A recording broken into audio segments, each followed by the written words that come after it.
لقد كان لكم في رسول الله أسوة حسنة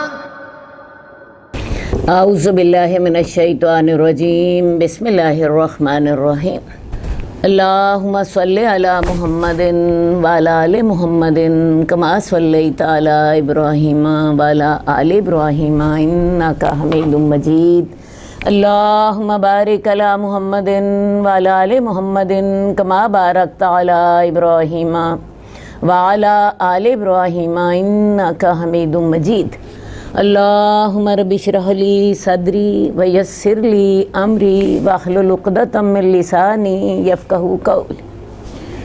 عزیز ناظرین السلام علیکم۔ رسول اللہ صلی اللہ علیہ وآلہ وسلم کی ارشادات کی محفل میں آپ کو خوش آمدید۔ اللہ تعالیٰ آپ کا سننا قبول فرمائے، ہمارے دلوں میں اس کا اثر پہنچے اور ہمیں اللہ تعالیٰ عمل کی توفیق عطا فرمائے۔ آج ہمارا موضوع ہے باب فضل المشی الی المساجد، مساجد کی طرف چل کر جانے کی فضیلت۔ حدیث نمبر 1053، حضرت ابو ہریرہ رضی اللہ تعالیٰ عنہ سے روایت ہے، رسول اللہ صلی اللہ علیہ وسلم نے فرمایا جو شخص صبح یا شام کو مسجد کی طرف جاتا ہے تو اللہ تعالیٰ اس کے لیے جنت میں مہمان نوازی تیار کرتے ہیں جب بھی صبح یا شام کو جائے۔ اصل میں دن کے 2 پہر ہوتے ہیں، ایک پہر ہے صبح فجر کے طلوع ہونے سے لے کر زوال تک، اور دوسرا پہر ہے زوال سے لے کر سورج غروب ہونے تک۔ تو جو شخص صبح کو یا شام کو مسجد کی طرف جاتا ہے، صبح کو جانے سے کیا مراد ہے؟ فجر کی نماز کے لیے گیا، دن کے پہلے پہر گیا، ظہر کی نماز زوال کے بعد ہوتی ہے، وہ زوال سے لے کے سورج غروب ہونے تک یہ ہوا پچھلا پہر، اس میں گیا۔ اس میں 2 نمازیں ہماری ہوتی ہیں، ایک ظہر کی اور ایک عصر کی۔ مغرب کی نماز سورج غروب ہونے کے بعد ہوتی ہے۔ تو جو شخص صبح کو یا شام کو مسجد کی طرف جاتا ہے تو اللہ تعالیٰ اس کے لیے جنت میں مہمانی تیار کرتے ہیں جب بھی وہ صبح کو یا شام کو جائے۔ تو لہٰذا اس میں مسجد میں نماز پڑھنے کی فضیلت ہوئی۔ انسان جتنی دفعہ مسجد میں جاتا ہے صبح یا شام، اللہ تعالیٰ اس کے لیے 2 وقت ایک سمجھ لیجئے ضیافت تیار کر دیتے ہیں۔ آپ کو پتہ ہے انسان نے 2 وقت ہی کھانا کھانا ہوتا ہے، ایک اس کو صبح کو مل جاتی ہے اللہ کی طرف سے مہمان نوازی، اور اس کو شام میں مل جاتی ہے۔ ایک ہفتے میں اس کی 14 مہمان نوازیاں ہو گئیں۔ یہی حساب لگا لیں مہینے میں کتنی ہو جائیں گی، اور پھر یہ حساب لگا لیں اس کی زندگی کے اعتبار سے، تو اس کے لیے کتنی مہمان نوازیاں، کتنی ضیافتیں جنت میں اس کا انتظار کر رہی ہوں گی۔ جو شخص ایک دفعہ صبح یا ایک دفعہ شام مسجد میں جاتا ہے اس کے لیے ایک ضیافت تیار ہو جاتی ہے۔ یہ ہے اجر مسجد میں جا کر نماز پڑھنے کا۔ حدیث نمبر 1055، حضرت ابی بن کعب سے روایت ہے کہ ایک انصاری آدمی تھا، میرے علم میں کوئی ایسا شخص نہیں جو اس سے زیادہ مسجد سے دور ہو، لیکن اس کا حال یہ تھا کہ کوئی نماز اس سے نہ چوکتی، یعنی ہر نماز وہ باجماعت ادا کرتا، حالانکہ وہ سب سے زیادہ مسجد سے دور رہتا تھا۔ اس سے کہا گیا اگر تو کوئی گدھا خرید لے تاکہ اندھیرے اور سخت گرمی میں اس پر سوار ہو کر آیا جایا کرے تو بہتر ہوگا۔ اس نے کہا مجھے تو یہ بھی پسند نہیں کہ میرا گھر مسجد کے پہلو میں ہو، میں تو چاہتا ہوں کہ میرا مسجد کی طرف چل کر جانا، اور جب میں اپنے گھر والوں کے پاس واپس آؤں تو میرا واپس جانا بھی لکھا جائے۔ یعنی اس شخص کا کہنا کیا تھا کہ میں یہ جو مسجد کی طرف چل کر آتا ہوں اور یہ جو میں مسجد سے واپس لوٹتا ہوں اپنے گھر کو، تو میں اس کا اجر اللہ سے لینا چاہتا ہوں، مجھے یہ پسند نہیں ہے کہ میرا گھر مسجد کے قریب ہو۔ تو رسول اللہ صلی اللہ علیہ وسلم نے فرمایا یقیناً اللہ تعالیٰ نے تیرے لیے یہ سب کچھ جمع فرما دیا ہے، یہ سارا تمہیں اجر ملے گا، یہ سارا اجر تمہیں ملے گا۔ اصل بات یہ ہے کہ جب انسان مسجد میں کے لیے جاتا ہے، پیدل چلتا ہے، تو اس کا ایک قدم گناہ کو مٹا دیتا ہے اور جو دوسرا قدم ہے وہ جنت میں اس کے درجے بلند کرتا ہے۔ یہ اتنا بڑا اجر اللہ تعالیٰ نے رکھا ہے مسجد جانے کا۔ اس کا ایک قدم جب وہ آگے بڑھاتا ہے اس کے گناہ معاف ہوتے ہیں اور دوسرے قدم کے ساتھ جنت میں اس کے درجے بلند ہوتے ہیں۔ تو ان صحابی کو یہ اجر یاد تھا تو اس لیے وہ پیدل چل کر آتے تھے۔ اسی طرح حدیث میں ایک واقعے کا ذکر ہے کہ ایک دفعہ مسجد نبوی کے آس پاس کچھ گھر خالی ہو گئے تو بنو سلمہ قبیلے نے مسجد کے قریب منتقل ہونے کا ارادہ کیا کہ ہم ان گھروں میں آ جاتے ہیں، ہم وہ گھر خرید لیتے ہیں تاکہ ہم مسجد کے قریب آ جائیں۔ تو رسول اللہ صلی اللہ علیہ وآلہ وسلم نے ان سے کہا، اے بنو سلمہ تم اپنے گھروں میں ہی رہو، تمہارے قدموں کے نشانات لکھے جاتے ہیں، تمہارے قدموں کے نشانات لکھے جاتے ہیں۔ اور یہ بات قرآن مجید میں بھی ہے، اِنَّا نَحْنُ نُحْيِي الْمَوْتَىٰ وَنَكْتُبُ مَا قَدَّمُوا وَآثَارَهُمْ، ہم مردوں کو زندہ کریں گے اور ہم لکھ لیتے ہیں جو انہوں نے آگے بھیجا، اور ان کے پاؤں کے نشانات کو بھی ہم لکھ لیتے ہیں۔ ابھی میں نے آپ کو پہلے حدیث بتائی کہ جب انسان مسجد کی طرف چل کر جاتا ہے تو اس کا ایک قدم گناہوں کو مٹا دیتا ہے اور دوسرے قدم کے ساتھ اس کے جنت میں درجے بلند ہوتے ہیں۔ تو لہٰذا یہ جو پیدل چل کر جانا ہے مسجد کی طرف، یہ اس کا نماز کے لیے شوق کو ظاہر کرتا ہے اور یہ بھی اس کے لیے باعث اجر ہوتا ہے۔ اب اس حدیث میں جو حدیث نمبر 1055 ابھی ہم نے پڑھی، مسجد سے دور رہنے کی فضیلت کا بیان۔ وہ جتنے قدم چلے گا اتنے درجے بلند ہوں گے اور اتنے ہی اس کے گناہ معاف ہوں گے، لیکن یہ ہر ایک کی ہمت کا کام نہیں ہے۔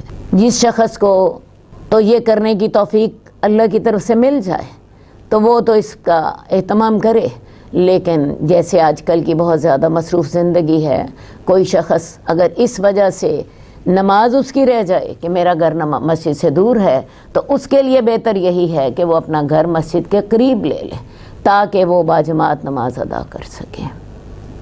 باقی اگر کوئی شخص اس کا اہتمام کر سکتا ہے کہ وہ دور سے پیدل چل کر آئے، اس کے لیے بڑی اچھی بات ہے۔ ایسا نہ ہو کہ صرف اس وجہ سے اس کی نماز باجماعت رہ جائے کہ میرا گھر مسجد سے زیادہ دور ہے، ٹھیک ہے۔ اسی طرح اگر کسی شخص کا نماز کا وقت ہونے پر مسجد دور ہے تو وہ اپنی گاڑی میں آ جاتا ہے، وہ بھی جائز ہے، لیکن اگر وہ پیدل آتا ہے ہر قدم کا اس کو اجر ملے گا۔ یہ تمام فضیلتیں ہیں، جو چاہتا ہے ان فضیلتوں کو حاصل کرے۔ اصل مقصد کیا ہے کہ انسان کے اندر نماز کے لیے ذوق و شوق باقی رہے اور وہ نماز کی پابندی کا اہتمام کرے۔ حدیث نمبر 1060 ابو سعید خدری سے روایت ہے، رسول اللہ صلی اللہ علیہ وسلم نے فرمایا، جب تم کسی آدمی کو بار بار مسجد میں آتا جاتا دیکھو تو اس کے ایمان کی گواہی دو، کیونکہ اللہ رب العزت فرماتے ہیں انما یعمر مساجد اللہ من آمن باللہ والیوم الآخر، اللہ کی مسجدوں کو وہی آباد کرتا ہے جو اللہ اور آخرت کے دن پر ایمان رکھتا ہے۔ تو لہذا جو شخص مسجد میں آ رہا ہے، جا رہا ہے، تم دیکھتے ہو تو اس کے ایمان کی گواہی دو، کیونکہ مسجد میں وہی شخص آئے گا جو اللہ پر ایمان رکھتا ہے، اللہ کی فرما برداری کرتا ہے۔ تو اللہ کی مسجدوں کو وہی آباد کرتا ہے جو اللہ اور آخرت کے دن پر ایمان لاتا ہے۔ تو لہٰذا یہ اللہ پر اور آخرت کے دن پر ایمان لانے کی نشانی ہے کہ ایسا شخص مسجد میں آتا جاتا اپنی نماز مسجد میں باجماعت ادا کرتا رہتا ہے۔ قیامت کے دن اللہ تعالیٰ فرمائیں گے میرے ہمسائے کدھر؟ کافی دیر تک خاموشی رہے گی، پھر جواب ملے گا کہ مسجدوں والے۔ تو مسجدوں والے اللہ کے ہمسائے ہوں گے۔ مسجدوں والے کون لوگ ہوتے ہیں؟ سب سے پہلے نمبر پر مسجدوں میں آنے جانے والے، کیونکہ جو لوگ مسجد میں آتے ہیں وہی مسجد کو آباد کرنے والے ہوتے ہیں۔ مسجدیں بنانے والے لوگ دوسرے نمبر پر، اس کے علاوہ مسجدوں کا انتظام کرنے والے لوگ، مسجدوں کی خدمت کرنے والے لوگ۔ تو یہ تمام لوگ جن کا تعلق مسجد سے ہے، خواہ وہ مسجد تعمیر کرنے والے ہوں، اس پہ پیسہ لگانے والے ہوں، خواہ مسجدوں کے انتظام کرنے والے لوگ ہوں، خواہ مسجدوں میں آنے جانے والے لوگ، مسجدوں سے فائدہ اٹھانے والے لوگ ہوں، وہ بھی مسجدوں والے لوگ ہیں، اسی طرح مسجدوں کی خدمت کرنے والے لوگ، تو یہ تمام لوگ کون ہیں؟ مسجدوں والے۔ تو مسجدوں والے بن جائیے، مسجدوں والے قیامت والے دن اللہ کے ہمسائے ہوں گے۔ اس سے بڑی فضیلت اور کیا ہو سکتی ہے؟ آج دنیا میں ہم چاہتے ہیں ہمارا گھر جی ڈیفنس میں ہو جائے، ہمارا گھر جی بحریہ ٹاؤن میں ہو جائے، تو اللہ کی ہمسائیگی سے زیادہ افضل اور زیادہ قیمتی ہمسائیگی اور کون سی ہوگی؟ اور اس کے لیے ہر بندہ، خواہ وہ امیر ہو خواہ وہ غریب ہو، کوشش کر سکتا ہے۔ مسجد میں جانے کے لیے تو کسی مال کی ضرورت نہیں ہے، ہاں آپ کی نیت کی ضرورت ہے، آپ کے جذبے کی ضرورت ہے۔ مسجدوں والے بن جائیے، اور خاص طور پہ میں ماؤں سے کہوں گی آج اپنے بچوں کو مسجدوں والے بنائیے، ان کے دل میں شوق ڈالیں، ہم نے پہلی صف میں جا کے شامل ہونا ہے، ان کے دلوں میں شوق ڈالیں، انہوں نے اذان دینی ہے، اذان دینے والا قیامت والے دن بہت پرومیننٹ ہوگا۔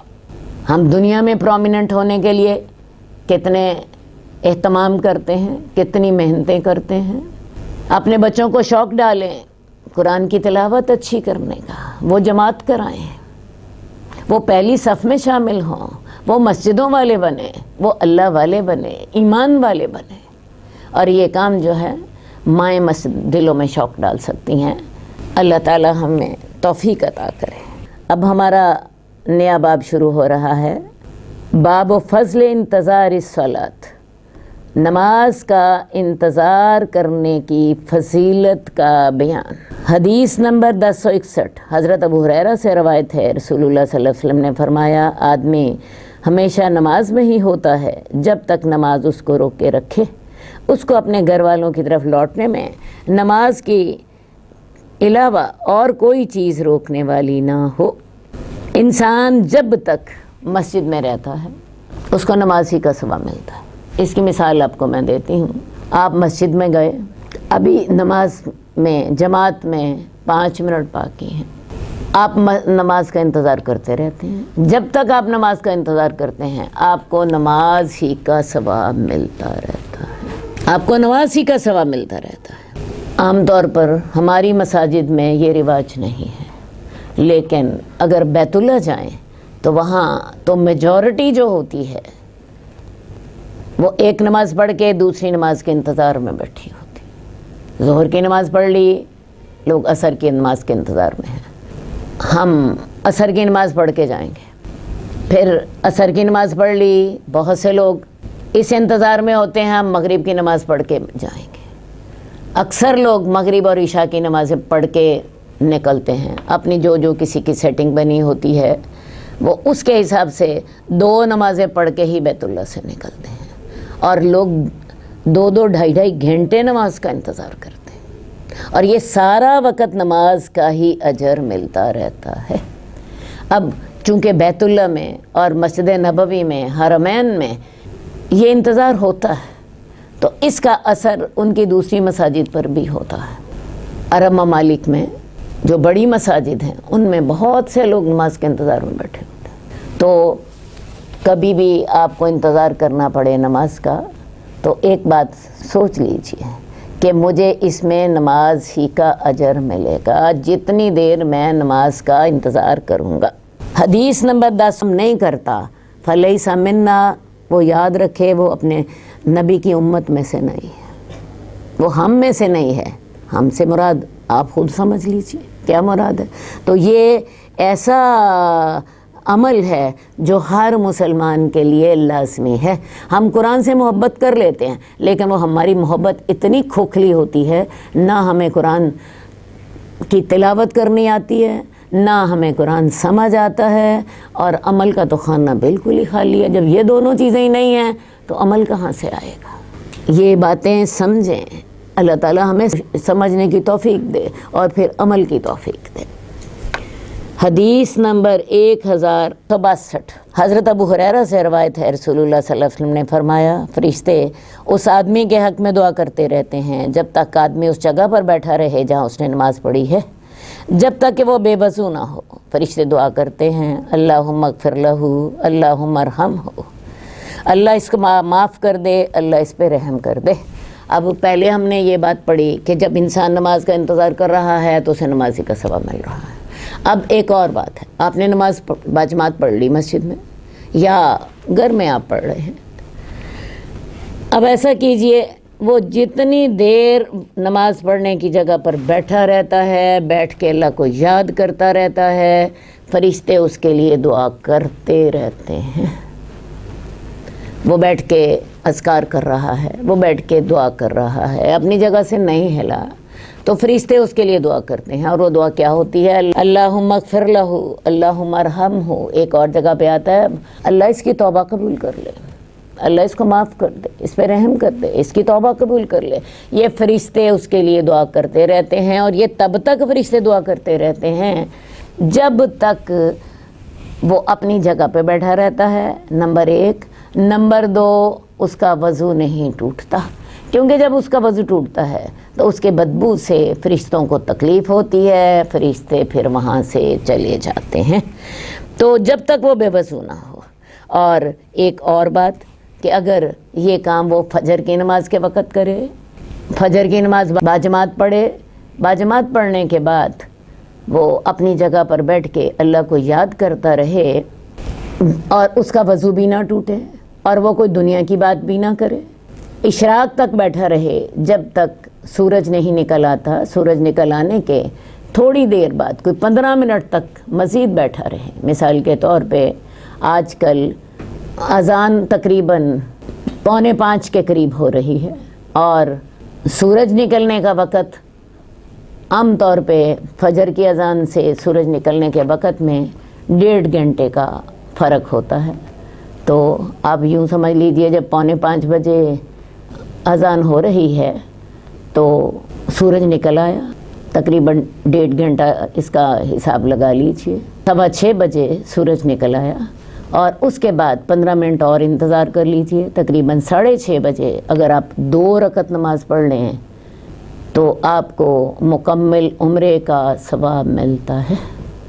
کچھ علماء نے اس حدیث کو ضعیف کہا ہے، لیکن علامہ البانی صاحب نے اور شیخ عبداللہ بن باز نے اس حدیث کو صحیح کہا ہے۔ یہ بات میں نے اس لیے وضاحت کی کہ پچھلے دنوں کسی نے میرے سے یہ بات کی تھی کہ یہ حدیث جو ہے ضعیف ہے۔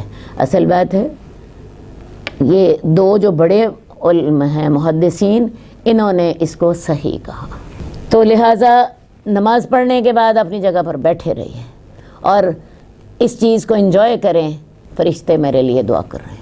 آپ اللہ کا ذکر کریں، اللہ کو یاد کیجئے، جو جو اذکار آپ نے کرنے ہیں، دعا آپ نے کرنی ہے، وہاں بیٹھے رہیے۔ آپ کا وضو نہیں ٹوٹا تو اس چیز کا مزہ لیجئے کہ میرے لیے فرشتے میرے لیے دعا کر رہے ہیں، یہ سوچ کے اپنی جگہ پر بیٹھ کے تو اللہ کو یاد کرتے رہیے۔ باقی کسی نے فجر تک کیا، اس کا میں نے بتایا کہ علیحدہ اجر ہے۔ ہمارا اگلا باب ہے باب و فضل صلاۃ الجماعہ، جماعت کے ساتھ نماز پڑھنے کی فضیلت کا بیان۔ حدیث نمبر 1064 حضرت عبداللہ بن عمر سے روایت ہے، رسول اللہ صلی اللہ علیہ وسلم نے فرمایا جماعت کے ساتھ نماز پڑھنا اکیلے نماز پڑھنے سے 27 درجے زیادہ ہے۔ تو لہٰذا نماز تو پھر باجماعت ہی پڑھنی چاہیے، اس کے ساتھ اجر 27 گنا زیادہ ہوتا ہے۔ بعض حدیث میں یہ اجر 25 گنا ہے۔ تو اس کی توجیہ یہ کی گئی ہے کہ اگر انسان نے اکیلے نماز پڑھی تو اس کا 2 درجے تو اس کو اس میں بھی اجر ملا، تو وہ 2 درجے اور یہ 25 گنا مزید جماعت کا ثواب مل کے یہ 27 درجے ہو گئے۔ باقی ایک بات یاد رکھیے، نماز باجماعت مردوں کے لیے لازمی ہے۔ رسول اللہ صلی اللہ علیہ وسلم نے فرمایا اگر مجھے عورتوں اور بچوں کا ڈر نہ ہوتا تو میرا دل چاہتا ہے کہ میں ان لوگوں کے گھروں میں جاؤں جو اذان سن کر بھی مسجد کی طرف نہیں آتے اور ان کے گھروں کو آگ لگا دوں۔ رسول اللہ صلی اللہ علیہ وسلم بڑے شفقت کرنے والے، بڑے رحم کرنے والے تھے، لیکن نماز باجماعت نہ پڑھنے والوں کے لیے آپ نے جو الفاظ ادا فرمائے ہیں اس سے اندازہ ہوتا ہے کہ نماز باجماعت کتنی ضروری ہے۔ عبداللہ بن ام مکتوم یہ نابینا صحابی تھے۔ انہوں نے رسول اللہ صلی اللہ علیہ وسلم سے کہا، یا رسول اللہ، میرا کوئی قائد نہیں ہوتا جو مجھے مسجد تک لے کر آیا کرے، تو کیا مجھے اس چیز کی اجازت ہے کہ میں گھر میں نماز پڑھ لیا کروں؟ رسول اللہ صلی اللہ علیہ وسلم نے انہیں رخصت عطا فرما دی۔ جب انہوں نے جانے کے لیے پیٹھ پھیری تو آپ نے اسے بلایا اور اسے پوچھا، کیا تو اذان سنتا ہے؟ وہ کہنے لگے ہاں۔ آپ نے فرمایا پھر اس کا جواب دو، یعنی مسجد میں آ کے نماز پڑھو۔ یہ نابینا صحابی تھے اور انہیں مسجد میں جانے کے لیے کسی کو ساتھ لے کے جانا پڑتا تھا۔ ایک اور حدیث میں آتا ہے کہ انہوں نے رسول اللہ صلی اللہ علیہ وسلم سے کہا کہ یا رسول اللہ، مدینے میں کیڑے مکوڑے بہت زیادہ ہوتے ہیں اور چونکہ میں نابینا آدمی ہوں تو مجھے آپ گھر میں نماز پڑھنے کی اجازت دے دیجیے۔ تو رسول اللہ صلی اللہ علیہ وسلم نے پوچھا، کیا تو حی علی الصلاۃ اور حی علی الفلاح، دوڑے آؤ نماز کی طرف، دوڑے آؤ کامیابی کی طرف، سنتے ہو؟ وہ کہنے لگا یا رسول اللہ سنتا ہوں۔ تو آپ نے فرمایا پھر نماز کے لیے آؤ۔ تو آپ نے نابینا صحابی کو بھی نماز باجماعت پڑھنے کا حکم دیا، انہیں گھر میں نماز کی اجازت نہیں دی، حالانکہ انہیں کسی کو ساتھ لے کے آنا پڑتا تھا۔ اور پھر یہی عبداللہ بن ام مکتوم پھر یہ مسجد نبوی کے مؤذن مقرر ہوئے۔ یہ پھر مسجد نبوی میں اذان دیا کرتے تھے۔ اللہ تعالیٰ نے ان کو یہ فضیلت عطا فرمائی۔ تو کہنا یہ ہے کہ جب رسول اللہ صلی اللہ علیہ وسلم نے ایک نابینا شخص کو بھی مسجد کے بغیر گھر میں نماز پڑھنے کی اجازت نہیں دی، تو آج ہمارا کیا حال ہے؟ باتیں کر رہے ہوتے ہیں، گپیں مار رہے ہوتے ہیں، کاروبار کر رہے ہوتے ہیں، سو رہے ہوتے ہیں، کھانا کھا رہے ہوتے ہیں، نماز سے غافل ہوتے ہیں، نماز سے غافل ہوتے ہیں۔ تو اندازہ کر لیجئے کہ نماز باجماعت سے پیچھے رہنا رسول اللہ صلی اللہ علیہ وآلہ وسلم کی کتنی ناراضگی کا باعث بن سکتا ہے اور اللہ کی کتنی ناراضگی کا باعث بن سکتا ہے۔ نماز باجماعت کی اپنے آپ کو عادت ڈالی ہے۔ عورتوں پر اللہ تعالیٰ نے یہ آسانی رکھی ہے کہ عورتوں کے لیے نماز باجماعت فرض نہیں ہے۔ ان کے فرائض ایسے ہیں، گھر میں بچے ہیں، گھر میں بیمار ہیں، خامند گھر پہ نہیں ہیں، خامدوں نے اب تو اپنا گھر چھوڑ دیا کہ عورتیں گھر میں موجود ہیں، بعض اوقات گھر میں کوئی نہیں ہوتا، تو اللہ تعالیٰ نے عورتوں کو اجازت دی ہے کہ وہ گھر میں نماز پڑھیں۔ اب اگر عورتیں بھی گھر میں جماعت کرا لیں اپنی بیٹی کے ساتھ، اپنی بہن کے ساتھ، اپنی بہو کے ساتھ، تو ان کو بھی یہ نماز باجماعت کا 25 گنا اجر زیادہ مل سکتا ہے۔ حضرت عائشہ رضی اللہ تعالیٰ عنہ اور دوسری صحابیات مسجد میں باجماعت نماز پڑھنے کا ذوق و شوق رکھتی تھیں، اور رسول اللہ صلی اللہ علیہ وآلہ وسلم نے حکم دے دیا تھا، لا تمنعوا اماء اللہ مساجد اللہ، کہ تم اللہ کی بندیوں کو اللہ کی مسجدوں میں نماز پڑھنے سے نہ روکو۔ مردوں کو حکم تھا کہ اگر عورتیں مسجد جانا چاہیں نماز باجماعت پڑھنے کے لیے تو ان کو نہ روکو۔ اور یہ اس دور میں تھا جب عورتوں کے لیے علیحدہ گیلریاں نہیں ہوتی تھیں، جب عورتوں کے لیے لاؤڈ سپیکر نہیں ہوتا تھا۔ آج تو سارے انتظامات موجود ہیں، ہاں شوق کی کمی ضرور ہے۔ حدیث نمبر 1070 حضرت ابو درداء سے روایت ہے کہ میں نے رسول اللہ صلی اللہ علیہ وسلم کو فرماتے ہوئے سنا، جس بستی میں یا جنگل میں 3 آدمی ہوں اور ان میں باجماعت نماز کا اہتمام نہ کیا جائے تو ان پر یقیناً شیطان غالب آ جاتا ہے، پس تم جماعت کو لازم پکڑو، یقیناً بیڑیا اس بکری کو کھا جاتا ہے جو ریوڑ سے دور رہتی ہو۔ باجماعت نماز کے آپ دیکھیں جی فائدے کتنے زیادہ ہیں۔ باجماعت نماز کے ساتھ آپ ایک اجتماعیت کا حصہ ہوتے ہو، آپ گھر میں اکیلے نماز پڑھتے ہو تو آپ ایک آدمی ہو، لیکن جب آپ مسجد میں نماز پڑھتے ہو وہاں آپ کے ساتھ بعض اوقات سینکڑوں لوگ، بعض اوقات اس سے بھی زیادہ، یا بعض اوقات اس سے کم لوگ ہوتے ہیں۔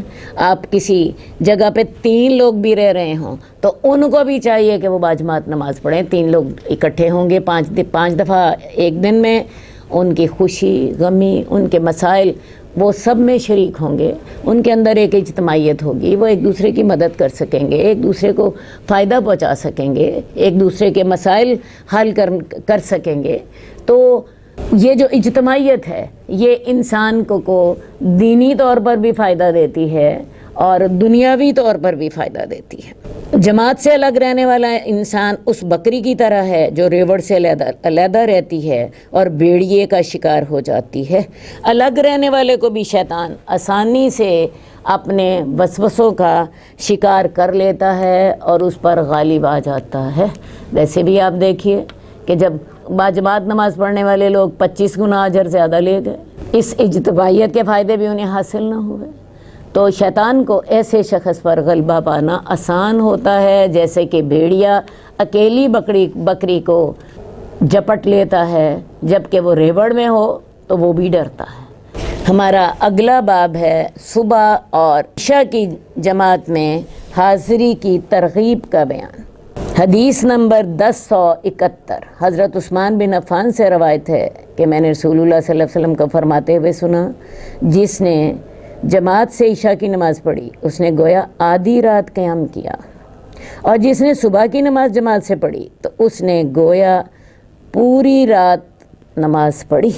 اب قیام اللیل ہر مسلمان کے دل کی تمنا ہوتی ہے، میں تہجد کے وقت اللہ کو یاد کر سکوں، جس وقت اللہ رب العزت آسمان دنیا پہ تشریف لاتے ہیں اور اپنا ہاتھ پھیلا دیتے ہیں، ہے کوئی میرے سے مانگنے والا میں اسے عطا کروں۔ تو لیکن اس خواہش پر عمل نہیں کر پاتے، تو اس خواہش پر عمل کرنے کا ایک آسان طریقہ رسول اللہ صلی اللہ علیہ وسلم نے بتایا کہ جس شخص نے عشاء کی نماز باجماعت پڑھ لی اسے آدھی رات قیام کا ثواب مل جاتا ہے، اور جس شخص نے فجر کی نماز باجماعت پڑھ لی تو اس کو باقی آدھی رات کے قیام کا بھی ثواب مل گیا۔ تو لہٰذا جو شخص رات کو عشاء کی نماز پڑھ کر آیا اور سو گیا، اور صبح اٹھتے ہی اس کا پہلا کام یہ تھا کہ اس نے وضو کیا اور مسجد کو چلا گیا، تو اس کی ساری رات یوں سمجھ لیجئے عبادت میں گزری، ساری رات قیام میں گزری۔ یہ اتنا بڑا اجر ہے عشاء کی نماز کا اور فجر کی نماز کا، تو اس کا ضرور اہتمام کیا جائے، اس کا ضرور اہتمام کیا جائے، کیونکہ قیام اللیل تو مشکل ہوتا ہے، لیکن یہ 2 نمازیں تو فرض ہیں، ان کا باجماعت نماز کا اہتمام کر لیجئے، فجر کی نماز کا بھی عشاء کی نماز کا بھی، انشاءاللہ تعالیٰ پوری رات قیام اللیل کا اجر ملے گا۔ منافقین پر عشاء کی نماز اور فجر کی نماز بھاری ہوتی ہے، کیونکہ وہ تو صرف دکھاوے کے لیے نماز پڑھتے تھے، اللہ کی رضا کے لیے نہیں۔ اس لیے مسلمانوں کو ان نمازوں میں خاص طور پر سستی کا ارتکاب نہیں کرنا چاہیے۔ ہر ایک اپنے دل میں ویسے یہ سمجھ لے، اگر تو عشاء کی نماز اور فجر کی نماز وہ اچھی پڑھتا ہے تو انشاءاللہ تعالی وہ ایمان والا ہے، اس کو قیام اللیل کا ثواب ہو رہا ہے۔ لیکن اگر یہی نمازیں مشکل لگ رہی ہیں تو پھر نفاق کا ڈر ہے۔ ہمارا اگلا باب ہے فرائض کی حفاظت کرنے کا حکم اور ان کے چھوڑنے کی ممانعت اور سخت وعید۔ قال اللہ تبارک و تعالی حافظوا علی الصلوات والصلاۃ الوسطی، اللہ تعالیٰ نے فرمایا نمازوں کی اور خاص طور پر درمیانی نمازوں کی حفاظت کرو۔ وقال اللہ تعالی فإن تابوا وأقاموا الصلاة وآتوا الزکاة فخلوا سبیلہم، اگر وہ توبہ کر لیں اور نماز قائم کریں اور زکوٰۃ ادا کریں تو ان کا راستہ چھوڑ دو۔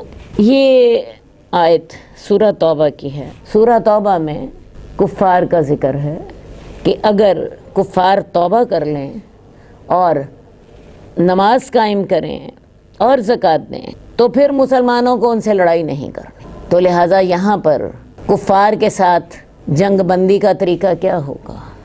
اگر کفار توبہ کر لیں، توبہ کرنے سے کیا مراد ہے؟ اپنے شرک سے باز آ جائیں، اپنے کفر سے باز آ جائیں، کلمہ پڑھ لیں، اعلان کر دیں ہم مسلمان ہو گئے ہیں۔ اور صرف یہ اعلان کافی نہیں ہوگا لا الہ الا اللہ محمد رسول اللہ، بلکہ اس کے ساتھ وہ نماز قائم کریں اور زکوٰۃ دیں، تو تب مسلمان سمجھیں گے کہ ان کا کفر اب ختم ہو گیا، تو تب ان کے ساتھ لڑائی ختم ہوگی۔ ورنہ وہ صرف زبان سے کہیں لا الہ الا اللہ، نماز ادا نہ کریں تب بھی جنگ ہوگی، زکوٰۃ ادا نہ کریں تب بھی جنگ ہوگی، کیونکہ نماز ہی کفر اور ایمان کے درمیان ایک حد ہے، حد فاصل ہے۔ تو لہٰذا صرف لا الہ الا اللہ پڑھنے سے ان کو مسلمان نہیں سمجھا جائے گا، ان کو مسلمان تب سمجھا جائے گا جب وہ اپنے کفر و شرک سے توبہ کریں، اسلام قبول کریں اور نماز پڑھیں اور زکوٰۃ دیں۔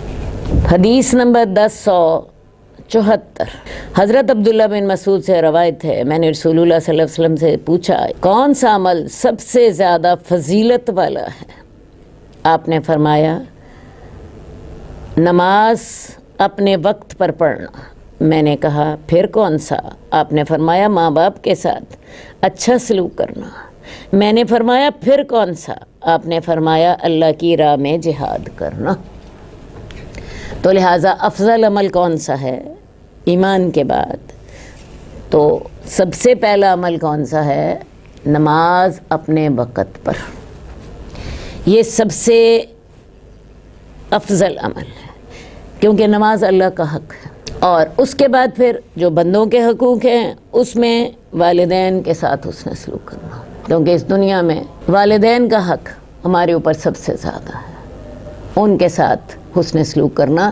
جہاد کی باری تیسرے نمبر پر آتی ہے، حالانکہ جہاد بہت بڑا نیکی کا عمل ہے، اسلام کی بلندی کا سبب ہے، اللہ کے لیے انسان اپنی جان دینے کو تیار ہوتا ہے، لیکن اس کا درجہ بھی والدین کے ساتھ نیکی کرنے کے بعد ہے۔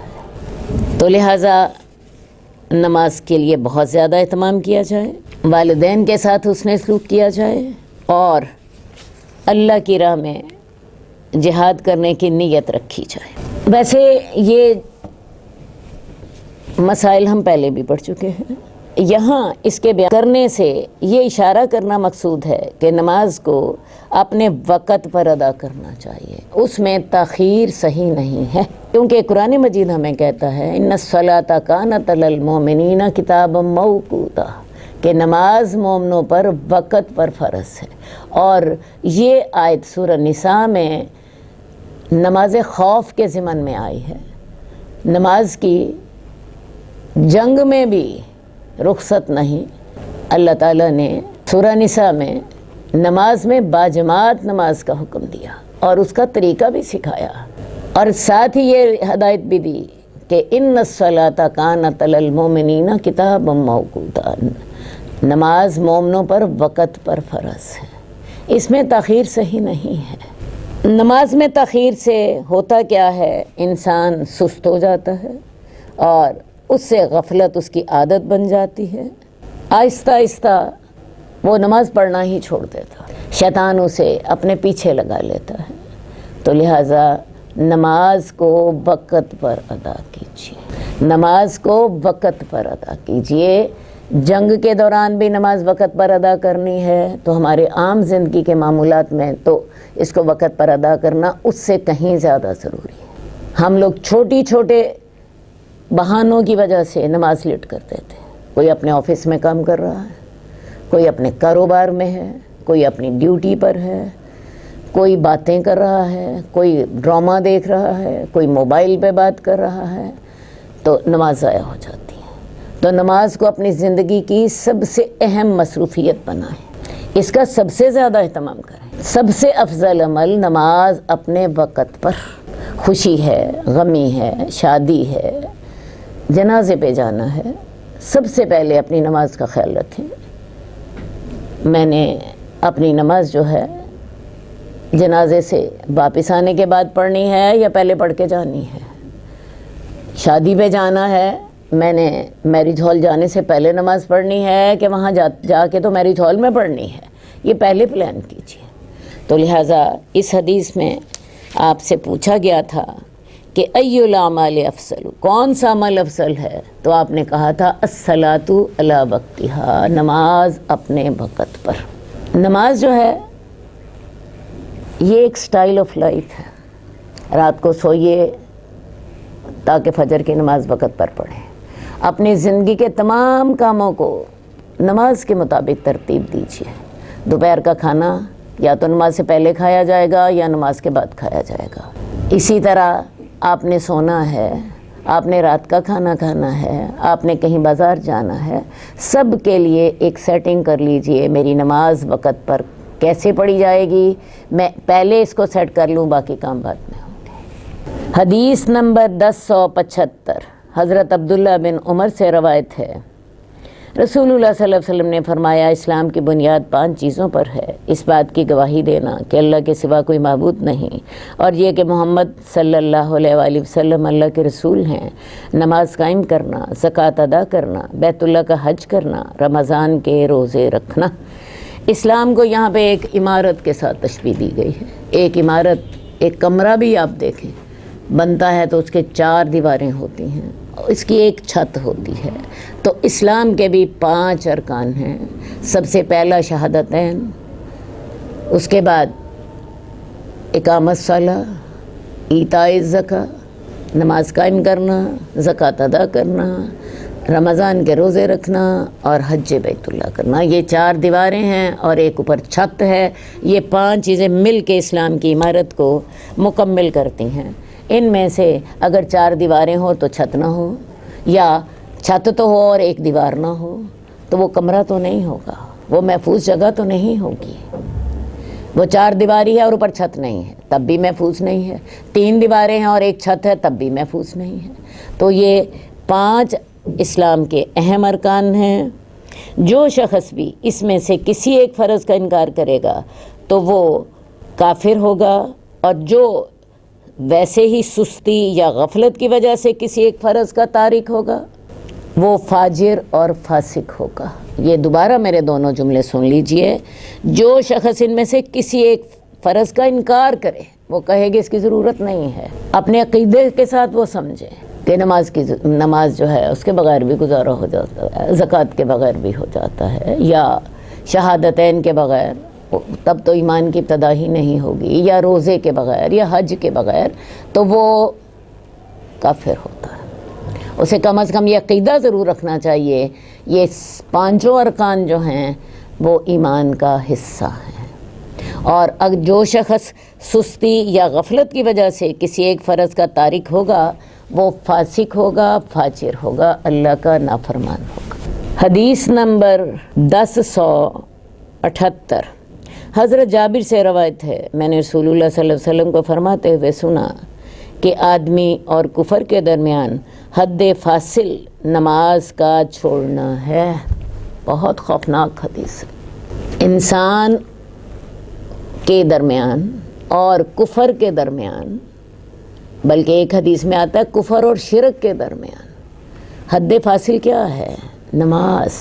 ایک حد کھڑی کر دی گئی درمیان میں، اگر تو نماز پڑھتے ہو تو تم اسلام کی حد میں ہو، اور اگر نماز نہیں پڑھتے تو پھر تم کفر کی حد میں ہو۔ دیکھ لیجیے، انسان کے درمیان، شرک کے درمیان، کفر کے درمیان نماز کا چھوڑنا ہے۔ تو لہٰذا یہ جو ہماری سوسائٹی کا ایک رواج بن گیا ہے، لا الہ الا اللہ محمد رسول اللہ، اور یہ پڑھ کے تو سوچا اب ہم جنت کے ٹھیکیدار بن گئے ہیں، تو یہ حدیث جو ہے ایسے لوگوں کو جھنجھوڑنے کے لیے بہت کافی ہے۔ ویسے بھی قرآن مجید کو آئیے دیکھ لیتے ہیں۔ قرآن مجید میں سورہ مدثر کی آیت ہے، جنتی جنت میں ہوں گے، دوزخی دوزخ میں ہوں گے، اور جنتی دوزخیوں سے پوچھیں گے ما سلککم فی سقر، تمہیں دوزخ میں کس بات نے ڈالا؟ قالوا لم نک من المصلین، وہ کہیں گے ہم نماز نہ پڑھتے تھے۔ وہ یہ نہیں کہیں گے ہم کلمہ نہیں پڑھتے تھے، وہ یہ نہیں کہیں گے کہ ہم کلمہ نہیں پڑھتے تھے، وہ کہیں گے ہم نماز نہیں پڑھتے تھے۔ تو کلمہ پڑھنے کے بعد جب تک یہ 5 ارکان جو ہیں ان پر عمل نہ کیا جائے، آپ ایک کامل مسلمان نہیں بنتے۔ تو جس شخص نے نماز پڑھی اس نے اپنے اور کفر کے درمیان ایک حد کھڑی کر دی، اب اس کی طرف کفر اور شرک نہیں جائیں گے۔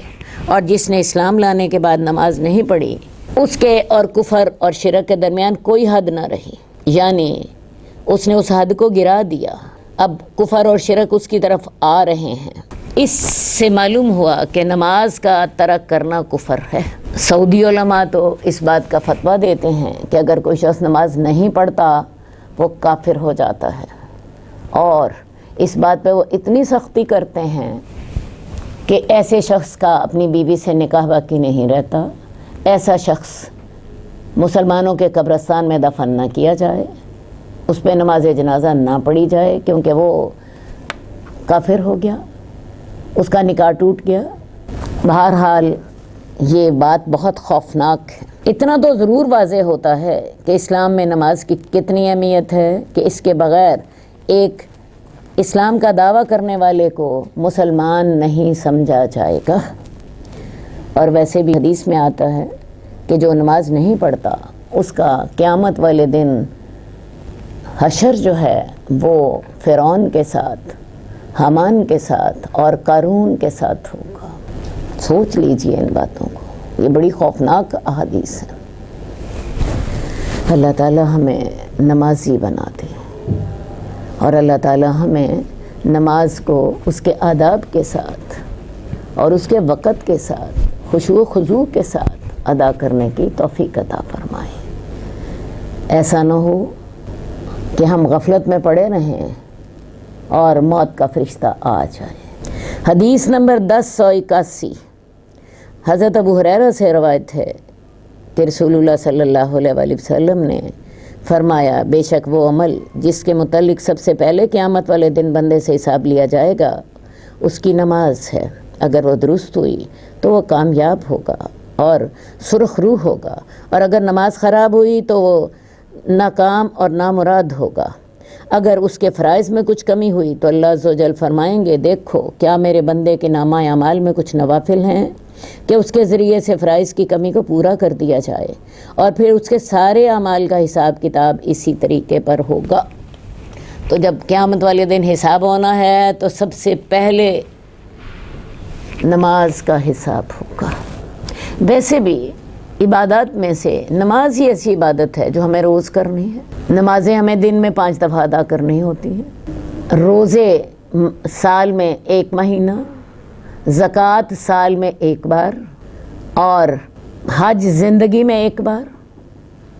تو ایک ہی عبادت ایسی ہے جو کہ ہمیں ہر وقت کرنی ہوتی ہے، روزانہ کرنی ہوتی ہے، اور یہ عبادت ہمیں اللہ کے قریب کر دیتی ہے، شیطان سے دور کر دیتی ہے، اللہ سے ہمارا تعلق بڑھا دیتی ہے۔ تو قیامت والے دن سب سے پہلے انسان سے نماز کا حساب لیا جائے گا۔ اگر تو نماز درست ہوئی تو وہ کامیاب ہو جائے گا، اور اگر نماز درست نہ ہوئی تو وہ ناکام اور نامراد ہوگا۔ وجہ میں نے آپ کو بتائی، نماز کے ساتھ اللہ سے تعلق قائم ہوتا ہے، نماز کے ساتھ آپ اللہ کے قریب ہوتے ہو، اسی لیے تو شیطان اس میں وسوسے ڈالتا ہے۔ تو جس شخص کی نماز درست ہوئی اللہ سے امید ہے کہ باقی معاملات بھی اس کے صحیح ہوں گے، اور جس شخص کی نماز خراب ہوئی، نماز خراب کیسے ہوتی ہے؟ وقت پر نہ پڑھی، توجہ سے نہ پڑھی، جلدی پڑھ لی، تو چل میں آیا والی ترتیب سے پڑھ لی، رکوع اور سجود کی ادائیگی نہ کی، نماز میں دل نہ لگایا۔ تو جس شخص کی نماز درست نہ ہوئی تو وہ ناکام اور نامراد ہوگا۔ اگر اس کے فرائض میں کچھ کمی ہوئی تو اللہ رب العزت فرمائیں گے، دیکھو کیا میرے بندے کے نامہ اعمال میں کچھ نوافل ہیں کہ اس کے ذریعے سے فرائض کی کمی کو پورا کر دیا جائے۔ اب کیا ہوگا اگر نماز کی میں اندر کچھ کمی ہوئی فرائض میں، تو جو اس نے نفل پڑھے ہوں گے ان نفلوں سے اس کی فرائض کی کمی کو پورا کیا جائے گا۔ تو لہٰذا نہ صرف فرض نماز ادا کیجیے بلکہ اس کے ساتھ نوافل بھی ادا کیجیے، تاکہ ہماری فرض نمازوں میں اگر کوئی کمی رہ جائے تو نوافل سے پورا کر دیا جائے۔ اللہ تعالی ہمیں ایسی نماز پڑھنے کی توفیق دے جو اللہ کو پسند آ جائے، جو اللہ کی رضا کا باعث بنے۔ ہم اول وقت نماز پڑھنے کی اللہ ہمیں توفیق عطا فرما، ہمیں خشوع و خضوع سے نماز پڑھنے کی توفیق عطا فرما، ہمیں نماز کو نماز کے آداب کے ساتھ پڑھنے کی توفیق عطا فرما، ہمیں اس میں اپنے ساتھ دل لگانے کی توفیق عطا فرما۔ اچھا جی، اب ہمارا اگلا باب شروع ہو رہا ہے، باب فضل الصف الاول والامر باتمام الصفوف الاول وتسویتها والتراصی فیہا۔ پہلی صف کی فضیلت، پہلی صفوں کو مکمل اور برابر کرنے کا حکم، اور بغیر شگاف کے مل کر کھڑے ہونے کا بیان۔ یعنی صفوں کو مکمل اور برابر کیا جائے، ان کے اندر شگاف نہ ہو، اور پہلی صف کی فضیلت کتنی ہے۔ حدیث نمبر 1082، حضرت جابر بن سمرہ سے روایت ہے، ہمارے پاس رسول اللہ صلی اللہ علیہ وسلم تشریف لائے اور آپ نے فرمایا، کیا تم ایسے صفے نہیں باندھتے جیسے فرشتے اپنے رب کے پاس صفے باندھتے ہیں؟ تو ہم نے کہا، یا رسول اللہ، فرشتے اپنے رب کے پاس کیسے صفے باندھتے ہیں؟ آپ نے فرمایا، وہ پہلی صفوں کو مکمل کرتے ہیں اور چونا گچ دیوار کی طرح باہم مل کر کھڑے ہوتے ہیں۔ چونا گچ سے کیا مراد ہے؟ یہ سامنے دیوار کوئی بھی دیکھ لیں، دیوار میں ایک اینٹ دوسری اینٹ سے کیسے جڑی ہوتی ہے، اور پھر آپ یہ دیکھیں وہ کس طرح برابر ہوتی ہے، کوئی آگے اور پیچھے نہیں ہوتی، اس کے درمیان کوئی خلا نہیں ہوتا، کوئی شگاف نہیں ہوتا۔ تو اس طرح کر کے صف بنانی چاہیے، اس طرح کر کے صف بنانی چاہیے۔ رسول اللہ صلی اللہ علیہ وسلم نے صحابہ کو حکم دیا کہ تم ایسے صف بنایا کرو جیسے فرشتے اللہ کے حضور صفے باندھتے ہیں۔ قرآن مجید میں فرشتے کہتے ہیں، اِنَّا وَإِنَّا لَنَحْنُ الصَّافُّونَ، اور ہم تو اللہ کے حضور صف آرا رہتے ہیں، صف باندھ کے کھڑے ہوتے ہیں۔ تو تم فرشتوں کی طرح صف باندھا کرو۔ تو آپ نے پھر اس کی تفصیل بتائی کہ وہ پہلی صفوں کو مکمل کرتے ہیں۔ تو طریقہ کیا ہونا چاہیے کہ اگر کوئی شخص نماز کے لیے جا رہا ہے تو اس کو چاہیے کہ پہلی صف کو مکمل کرے، اور پہلی صف اگر مکمل نہیں ہے تو دوسری صف میں نہ کھڑا ہو یا تیسری صف میں نہ کھڑا ہو۔ عام لوگ جو ہیں ان آداب کا خیال نہیں رکھتے، اور سب سے بڑی بات کیا ہے کہ صفیں بالکل برابر ہونی چاہیے، جیسے ایک دیوار برابر ہوتی ہے۔ حدیث نمبر 1084، حضرت ابو ہریرہ سے روایت ہے، رسول اللہ صلی اللہ علیہ وسلم نے فرمایا، مردوں کی صفوں میں سب سے بہتر صف پہلی صف ہے، اور ان کی سب سے بدتر صف آخری صف ہے، اور عورتوں کی صفوں میں سب سے بہتر صف ان کی آخری صف ہے، اور سب سے بری پہلی صف ہے۔ اب جی یہاں پہ کچھ اسلام کی جو بنیادی اصول ہیں، اسلام کی جو بنیادی باتیں ہیں، ان کا بیان ہو رہا ہے۔ عورتوں اور مردوں کا اختلاط اسلام میں منع ہے۔ نماز میں عورتیں مسجد میں آتی ضرور تھیں، اور یہ تب آتی تھیں جب ان کے لیے علیحدہ گیلری نہیں ہوتی تھی۔ مسجد نبی کا ایک ہی ہال ہوتا تھا، آگے مرد ہوتے تھے اور پیچھے عورتیں ہوتی تھیں۔ تو مردوں کی بہترین صف کون سی ہے؟ سب سے پہلی، اور بدترین کون سی ہے؟ سب سے آخری۔ اس لحاظ سے بھی بدترین ہے، جو شخص پہلے آئے گا زیادہ شوق کے ساتھ وہ پہلی صف میں کھڑا ہوگا، اور جو بعد میں آتا جائے گا، لیٹ آتا جائے گا، لیٹ کمر سارے پچھلی صفوں میں آئیں گے۔ اور ایک اور ان کے بدتر ہونے کی وجہ کیا تھی کہ اس کے ساتھ عورتیں کھڑی ہوں گی، عورتوں کے وہ قریب تر ہوگی۔ اسی طرح عورتوں کی پہلی صف بدترین ہے کیونکہ وہ مردوں کے قریب ہے، اور عورتوں کی آخری صف بہترین ہے کیونکہ وہ مردوں سے دور ہے۔ تو لہٰذا اس پوائنٹ آف ویو سے دیکھیں تو عورتوں اور مردوں کی صفوں میں بھی شریعت نے یہ واضح کر دیا کہ عورتیں جتنی مردوں سے دور ہو کے کھڑی ہوں گی اتنا ہی ان کے لیے بہتر ہوگا۔ رسول اللہ صلی اللہ علیہ وسلم کے دور میں، جیسا کہ میں نے پہلے آپ کو بتایا، مسجد نبی کا ایک ہی ہال ہوتا تھا، ایک ہی کمرہ ہوتا تھا، یوں کہہ لیجئے۔ آگے مردوں کی صف ہوتی تھی، پیچھے اگر لڑکے ہوئے تو ان کی، اور اس کے بعد عورتوں کی، ورنہ مردوں کے بعد پیچھے عورتوں کی۔ اور یہ جو نماز باجماعت ہوتی تھی، اس میں عورتیں فجر کی نماز میں اور عشاء کی نماز میں آتی تھیں۔ یہ جو روشنی کی نمازیں ہوتی تھیں، ظہر، عصر اور مغرب، کیونکہ مغرب کی نماز بھی تب ہوتی ہے جب ابھی روشنی باقی ہوتی ہے، ان 3 نمازوں میں نہیں آتی تھی۔ تو اس کے لیے رسول اللہ صلی اللہ علیہ وسلم نے اہتمام یہ کیا ہوا تھا کہ مسجد نبوی کا ایک دروازہ عورتوں کے لیے مخصوص تھا، عورتیں اسی دروازے سے آتی تھیں۔ آج بھی وہ دروازہ موجود ہے اور اس کا نام ہے باب النساء۔ تو عورتیں صرف اسی دروازے سے آتی تھیں۔ ایک اور بھی اہتمام تھا کہ عورتوں کو حکم تھا کہ جو ہی نماز باجماعت ختم ہو، عورتیں گھروں کو چلی جائیں، اور عورتیں سلام پھرتے ہی وہاں سے نکل جاتی اپنے دروازے سے، اور مردوں کو تب تک نکلنے کی اجازت نہیں ہوتی تھی جب تک کہ عورتیں نکلنا چاہتی۔ عورتیں نکل جاتی، اس کے بعد مردوں کو حکم ہوتا تھا کہ وہ اب جا سکتے ہیں۔ پھر عورتوں کو ایک اور حکم بھی تھا، عورتیں راستے کے درمیان نہیں چلیں گی، عورتیں راستے کے سائیڈوں پہ چلیں گی، دیواروں کے ساتھ ہو کر۔ تو ان احکامات کے ساتھ رسول اللہ صلی اللہ علیہ وسلم نے عورتوں کو مسجد میں آنے کی اجازت دی ہوئی تھی۔ آج کل عورتوں کے لیے گیلریاں علیحدہ ہیں، آج کل لاؤڈ سپیکرز ہیں، عورتوں کے راستے علیحدہ ہیں۔ آج کل اگر کوئی نماز پڑھنا چاہتا ہے باجماعت اور اس کا فائدہ اٹھانا چاہتا ہے تو عورتیں ان سہولتوں سے فائدہ اٹھا سکتی ہیں، لیکن اس شرط کے ساتھ کہ مردوں کے ساتھ ان کا اختلاط نہیں ہوگا، نہ راستے میں نہ مسجد کے اندر۔ خیر اس کو تو ہم نے مسئلہ حل کر لیا کہ ان کا راستہ بھی علیحدہ ہے، ان کی بلڈنگ بھی علیحدہ ہے، وہ سب کچھ۔ اس کے باوجود رسول اللہ صلی اللہ علیہ وسلم نے کچھ اور بھی ہدایات دیں۔ جس عورت نے نماز پڑھنے کے لیے جانا ہو، عشاء کی نماز میں شامل ہو، وہ خوشبو نہ لگائے، ایسا نہ ہو راستے میں جائے تو اس کی خوشبو جو ہے وہ مردوں کو اٹریکٹ کرے۔ تو ان ہدایات کے ساتھ رسول اللہ صلی اللہ علیہ وسلم نے مسجد میں عورتوں کے آنے کا اہتمام کیا۔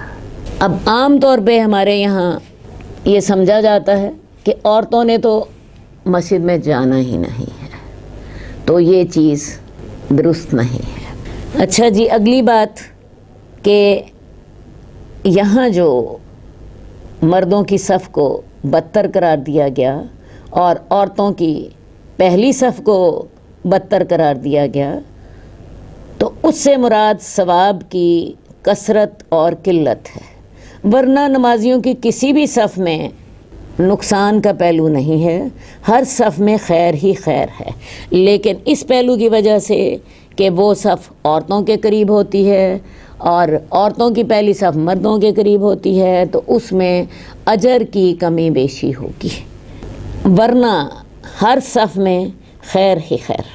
حدیث نمبر 1086، حضرت ابو مسعود سے روایت ہے کہ رسول اللہ صلی اللہ علیہ وسلم نماز میں ہمارے کندھوں پر ہاتھ پھیرتے اور فرماتے برابر برابر ہو جاؤ، ایک دوسرے سے اختلاف مت کرو، اس طرح تمہارے دل مختلف ہو جائیں گے۔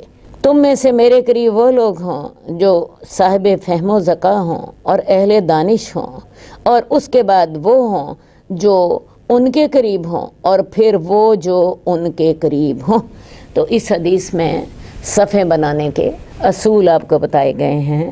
رسول اللہ صلی اللہ علیہ وسلم خود صفیں بنواتے، خود اہتمام کرتے، جب صفیں بنی ہوتی اپنے ہاتھ کے ساتھ آپ ان کے کندھوں پہ ہاتھ پھیرتے، ان کے سینوں پہ ہاتھ پھیرتے۔ اس کی وجہ یہ ہے کہ اس کے ساتھ رسول اللہ صلی اللہ علیہ وسلم صفوں کو درست فرماتے۔ بلکہ ایک دفعہ آپ نے دیکھا کہ ایک شخص کا سینہ صف سے باہر نکلا ہوا تھا، آپ نے اسے پیچھے کیا، آپ یوں سمجھیں جیسے یوں کر کے آگے اس کا سینہ ہوا تھا، تو رسول اللہ صلی اللہ علیہ وسلم نے اس کو پیچھے صف کے برابر کیا، کندھوں کو برابر۔ یعنی کیا مطلب ہوگا کہ کندھوں کا بھی پھر خیال رکھا جائے گا اس میں۔ پاؤں پاؤں سے ملے ہوں گے، ایڑیاں ایڑیوں سے ملی ہوں گی، کندھے کندھوں سے ملے ہوں گے، اور ان کے درمیان جہاں کہیں خلا ہوگا وہاں شیطان گھس آتا ہے۔ تو لہٰذا رسول اللہ صلی اللہ علیہ وسلم خود اس کام کے لیے تربیت دیتے، اور پھر آپ یہ بھی فرماتے اپنی صفیں سیدھی کرو ورنہ تمہارے دلوں میں اختلاف پیدا ہو جائے گا۔ جب صف سیدھی ہوتی ہے تو اس کا روحانی اثر کیا ہوتا ہے؟ مسلمانوں کے اندر محبت، اتحاد رہتا ہے، اور جب صفیں سیدھی نہیں ہوں گی تو اللہ اس کا روحانی اثر دلوں پہ یہ پڑے گا کہ تمہارے اندر اختلاف پیدا ہو جائے گا۔ رسول اللہ صلی اللہ علیہ وسلم کے الفاظ اس سلسلے میں بڑے سخت ہیں، یا تو تم اپنی صفیں سیدھی کرو گے یا اللہ تمہارے دلوں میں اختلاف پیدا کر دے گا۔ تو یہ جو ظاہر کا اتحاد ہے، یہ جو ظاہر میں تم ایک دیوار کی طرح کھڑے ہو، چونے گچ دیوار کی طرح، اسی طرح تم روحانی طور پر بھی ہوگے، اور اگر تمہارے اس میں فرق آئے گا روحانی طور پر بھی تمہارے دلوں میں اختلاف پیدا ہو جائے گا۔ اسی لیے عام طور پر آپ نے دیکھا جب جماعت شروع ہوتی ہے تو امام کہتا ہے سوو، اپنی صفیں درست کرو، وسدد الخلل، اپنے خلل بھی پر کر دو۔ تو صف صحیح بنائیے، اس میں اس بات کا اہتمام کریں کہ امام کے قریب وہ لوگ ہوں جو کہ صاحب فہم و ذکا ہوں اور عقل والے ہوں، اور اس کے بعد وہ لوگ قریب ہوں جو ان سے قریب ہیں، یعنی پہلی صف میں امام کے ساتھ اصحاب شرف اور فضل اور عقل مند لوگ کھڑے ہوں، پھر درجہ بدرجہ عقل و دانش میں ممتاز لوگ۔ حدیث نمبر 1088 سابق راوی سے ہی روایت ہے کہ نماز کی تکبیر کہی گئی تو رسول اللہ صلی اللہ علیہ وسلم نے ہماری طرف متوجہ ہو کر فرمایا اپنی صفوں کو سیدھا کرو اور چونا گچ دیوار کی طرح مل کر کھڑے ہو، اس لیے کہ میں تمہیں پیٹھ کے پیچھے سے بھی دیکھتا ہوں۔ یہ الفاظ بخاری کے ہیں، جبکہ مسلم میں اسی کے ہم معنی الفاظ میں روایت ہے، اور بخاری کی ایک روایت میں ہے کہ ہم میں سے ہر کوئی اپنے ساتھی کے کندھے سے اپنا کندھا اور اس کے پیر سے اپنا پیر ملاتا تھا۔ اس میں صف بنانے کے آداب بیان ہوئے ہیں، اور اس کے ساتھ جو نئی بات بیان ہوئی ہے وہ یہ ہے کہ رسول اللہ صلی اللہ علیہ وسلم کے معجزے کا ذکر ہے کہ جماعت کے وقت آپ پچھلی صفوں کے لوگوں کو بھی دیکھ لیا کرتے تھے، آپ صفوں کو بڑے اہتمام سے بنواتے، اور ساتھ ہی آپ نے یہ بھی فرمایا کہ میں تمہیں پیٹھ کے پیچھے سے بھی دیکھتا ہوں۔ آپ کے معجزے کا ذکر ہے، لیکن اس کا مطلب یہ نہیں کہ آپ ہمیشہ اپنی پیٹھ کے پیچھے دیکھنے پر قادر تھے جیسا کہ بعض لوگوں کا عقیدہ ہے، بلکہ یہ آپ کا ایک معجزہ تھا جو کہ اس وقت ظاہر ہوتا تھا جب اللہ چاہتے تھے، کیونکہ معجزہ صرف اللہ کی قدرت سے ہی ظاہر ہوتا ہے۔ جس نبی کے ذریعے ظاہر ہوتا ہے اس کے بھی اختیار میں نہیں ہوتا کہ میں اپنا معجزہ جب چاہوں دکھا دوں، جب اللہ چاہتے ہیں تو اللہ معجزہ یہ دکھا دیتے ہیں۔ دوسری بات اس حدیث سے یہ معلوم ہوتی ہے کہ صفوں کو سیدھا درست کرنے کا مطلب کیا ہے کہ صف میں ایک نمازی کا کندھا دوسرے نمازی کے کندھے سے اور اس کا پاؤں دوسرے کے پاؤں سے ملا ہونا چاہیے، اور اسے بالکل سیدھا ہونا چاہیے، دیوار کی طرح، جیسے ایک اینٹ دوسری اینٹ سے ملی ہوتی ہے۔ لیکن دکھ کی بات یہ ہے کہ آج لوگ ان آداب پر بالکل بھی عمل نہیں کرتے، بلکہ اکثر لوگوں کو ان آداب کا علم ہی نہیں ہوتا، اور اگر کسی کو علم بھی ہوتا ہے تو وہ عمل میں غفلت کرتا ہے۔ حدیث نمبر 1092 حضرت انس سے روایت ہے، رسول اللہ صلی اللہ علیہ وسلم نے فرمایا اپنی صفوں کو چونا گچ کرو اور صفوں کو باہم قریب رکھو اور گردنوں کو برابر کرو۔ قسم ہے اس ذات کی جس کے ہاتھ میں میری جان ہے، بے شک میں شیطان کو صفوں کے درمیان شگافوں میں داخل ہوتے ہوئے اس طرح دیکھتا ہوں گویا کہ وہ بکری کا بچہ ہے۔ تو اس میں رسول اللہ صلی اللہ علیہ وسلم نے صف بنانے کے آداب کو دہرایا اور فرمایا کہ اپنی صفوں کو برابر کرو، قریب قریب کرو، اور خاص بات آپ نے یہ بتائی کہ اگر تم اپنی صفوں کو برابر نہیں کرتے، درمیان میں خلا چھوڑ دیتے ہو، تو شیطان صفوں کے درمیان سے گھس جاتا ہے۔ یا تو اللہ تعالیٰ نے آپ کو معجزے کے طور پہ یہ منظر دکھا دیا کہ شیطان درمیان میں سے گھس رہا ہے، یا اللہ تعالیٰ نے آپ کو وحی کے ذریعے بتا دیا کہ جو جماعت کے درمیان خلا ہوتا ہے وہاں سے شیطان گھس جاتا ہے، تو لہٰذا صف بناتے وقت درمیان میں خلا نہیں چھوڑنا چاہیے۔ صف کو دائیں طرف سے شروع کریں اور قدم سے قدم ملاتے ہوئے کندھے برابر ہوں، پاؤں برابر ہوں، چونا گچھ ہو، جو ہیں پہلی صف پہلے مکمل ہو، دوسری صف اگر وہ ہے تو پہلی صف کو مکمل کیا جائے، اسی طرح درجہ بدرجہ تمام صفوں کو مکمل کرنے کے بعد آخری صف تک پہنچا جائے۔ اور ایک آپ کو میں اس موقع پر ایک اور حدیث بھی بتا دوں، رسول اللہ صلی اللہ علیہ وآلہ وسلم نے ایسے شخص کو جنت کی خوشخبری دی ہے جو صف کے خلل کو ختم کرتا ہے۔ یہ اتنی بڑی نیکی ہے کہ کوئی شخص پیچھے کھڑا ہے، وہ دیکھتا ہے کہ جی پہلی صف میں جگہ خالی ہے یا دوسری صف میں جگہ خالی ہے، تو وہ کرتا کیا ہے کہ بجائے اس کے کہ وہ پیچھے کھڑا ہو، وہ آگے جاتا ہے اور اس کے خلل کو پورا کر دیتا ہے، تو اس کے لیے جنت کی خوشخبری ہے۔ لہٰذا صفیں بنانے کے آداب کا خیال رکھیے، اکثر لوگ اس کا خیال نہیں رکھتے۔ یہ نماز کا حصہ ہے، تسویۃ الصفوف نماز ہی کا حصہ ہے، لہٰذا اس کا اہتمام کیا جائے۔ ہمارا اگلا باب ہے فرض نمازوں کے ساتھ سنن موقدہ کی فضیلت اور ان کے کم سے کم اور زیادہ سے زیادہ اور ان کی درمیانی صورت کا بیان۔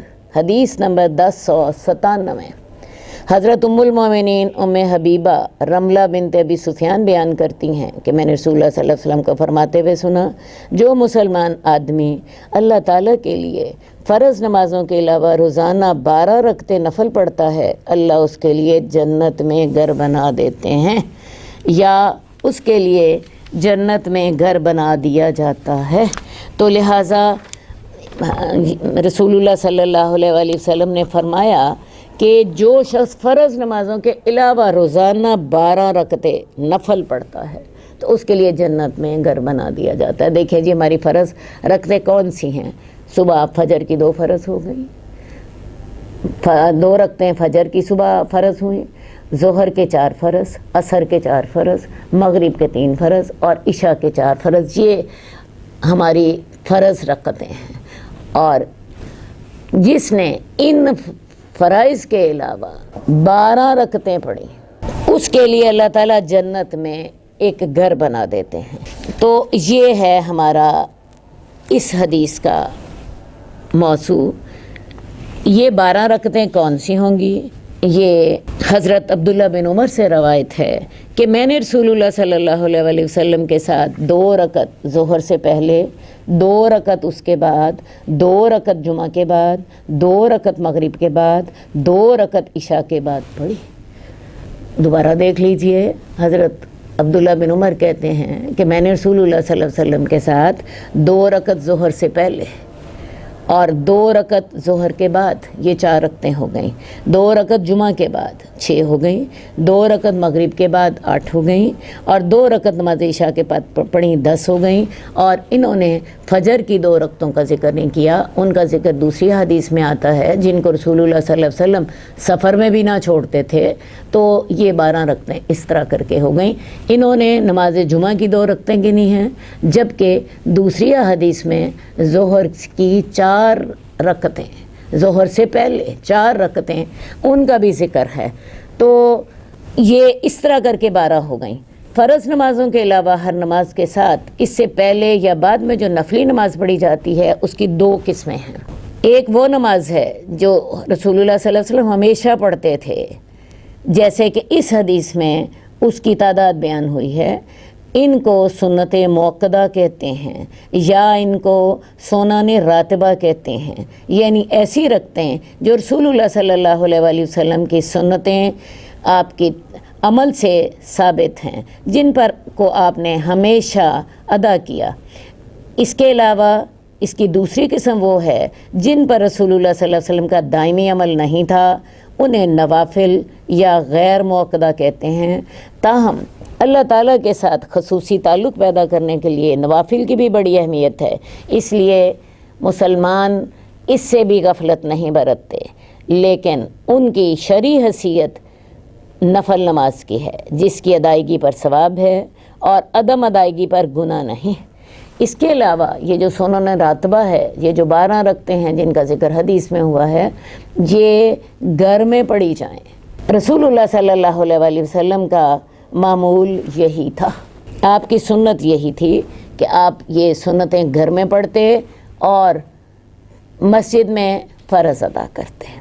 ویسے بھی آپ کا حکم ہے اپنے گھروں کو قبرستان نہ بناؤ۔ مراد کیا ہے؟ یہ نفل نماز، یہ جو سنتیں ہیں یہ گھروں میں پڑھو تاکہ وہ زندہ رہیں۔ حدیث نمبر 1099 حضرت عبداللہ بن مغفل سے روایت ہے، اللہ ان سے راضی ہو، رسول اللہ صلی اللہ علیہ وسلم نے فرمایا ہر 2 اذانوں کے درمیان نماز ہے، ہر 2 اذانوں کے درمیان نماز ہے۔ تیسری دفعہ آپ نے فرمایا جو نماز پڑھنا چاہے۔ ہر 2 اذانوں سے مراد اذان اور تکبیر ہے، یعنی اذان اور تکبیر کے درمیانی وقفے میں 2 رکعت نماز پڑھنا مستحب ہے۔ یہ سنن راتبہ میں سے نہیں ہے، یہ نفل نماز ہے۔ رسول اللہ صلی اللہ علیہ وسلم نے اس کو 3 دفعہ دہرایا اور تیسری دفعہ فرمایا جو چاہے، تو لہٰذا یہ فرض نہیں ہے، یہ نفل میں سے ہے۔ یہ نفل 5 نمازوں کی اذانوں کے بعد جماعت کھڑے ہونے سے پہلے پڑھے جا سکتے ہیں۔ مغرب کی نماز کے بعد پڑھ سکتے ہیں، مغرب کی نماز کے بعد پڑھنا صحابہ کا طریقہ تھا۔ اسی طرح عشاء کی نماز کے بعد پڑھے جا سکتے ہیں، عصر کی نماز کے بعد پڑھے جا سکتے ہیں۔ ہاں ایک بات ضرور ہے کہ فجر کی نماز کے بعد نہ پڑھے جائیں، کیونکہ حدیث میں آتا ہے کہ جب فجر کی اذان ہو جائے تو اس وقت سوائے فجر کی 2 سنتوں کے اور کوئی نماز ادا نہ کی جائے، یعنی فجر کی جب اذان ہو جائے تو سوائے فجر کی 2 سنتوں کے علاوہ اور کوئی نفل ادا نہ کیے جائیں، بلکہ اس وقت تحیۃ المسجد یا جو تحیۃ الوضو بھی ادا نہ کیے جائیں۔ اذان ہو گئی، اس کے بعد 2 فجر کی جو سنتیں ہیں وہ ادا کی جائیں۔ تو باقی تمام نمازوں میں رسول اللہ صلی اللہ علیہ وآلہ وسلم نے حکم دیا ہے کہ اذان اور تکبیر کے درمیان 2 رکعتیں پڑھی جائیں۔ اللہم صلی علی محمد وعلی آل محمد کما صلیت علی ابراہیم وعلی آل ابراہیم انک حمید مجید۔ اللہم بارک علی محمد وعلی آل محمد کما بارکت علی ابراہیم وعلی آل ابراہیم انک حمید مجید۔ مولاي صل وسلم دائما أبدا على حبيبك